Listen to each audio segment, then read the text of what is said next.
Heute wird's gigantisch. Wir schauen uns die stärksten Dinosaurier an, die je auf der Erde gelebt haben. Und weil wir neugierige Forscher sind, vergleichen wir jeden Dino mit einer Maschine, die wir heute kennen.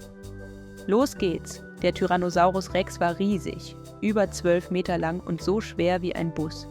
Und sein Biss war einer der stärksten aller Zeiten. Das ist fast wie ein Abbruchbagger, der mit seiner Metallkralle Mauern zerdrückt. Pure Kraft vorne an der Spitze. Aber im Gegensatz zum Bagger konnte sich der T-Rex nicht präzise steuern.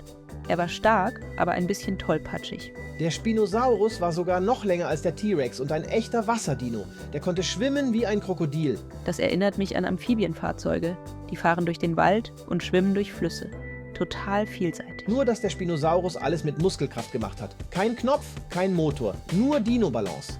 Der Triceratops hatte 3 Hörner und einen riesigen Nackenschild, wie ein natürlicher Bulldozer. Fast wie ein Radlader auf 4 Beinen. Der hätte ganze Bäume zur Seite schieben können. Aber er konnte nicht wie ein Radlader seitlich wenden. Der musste sich mit seinem ganzen Körper drehen. Gar nicht so einfach.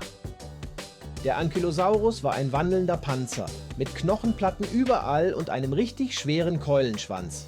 Wie ein gepanzertes Fahrzeug mit einer Keule hinten dran, ganz ohne Schrauben und Stahl.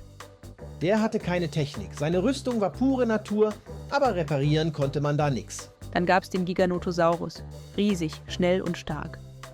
Manche sagen, er war noch größer als der T-Rex. Das klingt wie ein Raupenbagger mit Turbo, der rollt einfach über alles drüber. Doch ein Bagger lässt sich exakt lenken.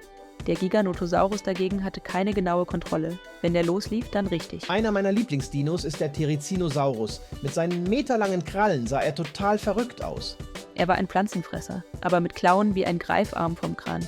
Nur eben aus Horn, nicht aus Metall. Greifen konnte er damit nicht, er konnte eher Sachen wegkratzen oder verteidigen.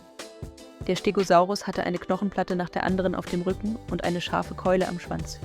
Ein bisschen wie ein Abrissroboter, der hinten ausholt und Klonk macht. Nur, die Keule war schwerfällig und nicht präzise. Wenn er getroffen hat, dann richtig. Aber zielen war schwierig. Dann gab's noch den Allosaurus. Nicht ganz so groß wie der T-Rex, aber schnell und wendig. Wie ein Geländewagen mit Reißzähnen. Durch jedes Gelände, über jeden Hügel. Aber ohne Federung. Der hat jeden Hüpfer in den Knochen gespürt. Der Deinonychus sah total verrückt aus. Mit Entenschnabel, Riesenarmen und einem dicken Bauch. Wie eine Mischung aus Mähdrescher und Gabelstapler. Groß, langsam, aber mit Power. Aber das Fressen hat ewig gedauert. Ganz ohne Motorhilfe. Und dann war da noch der Utahraptor. Groß, schnell, mit scharfen Klauen.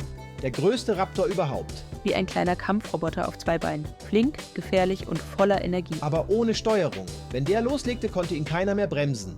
Also wow, was meinst du? Sind die Dinos cooler als Maschinen? Sie waren echt beeindruckend, riesig, stark, einzigartig. Aber unsere Maschinen heute sind präziser und verlässlicher. Genau. Dinos hatten Naturpower. Maschinen haben Technik. Beides ist faszinierend. Und wir dürfen das Beste aus beiden Welten entdecken. Jeden Tag. Ole Duli, Duli Duli.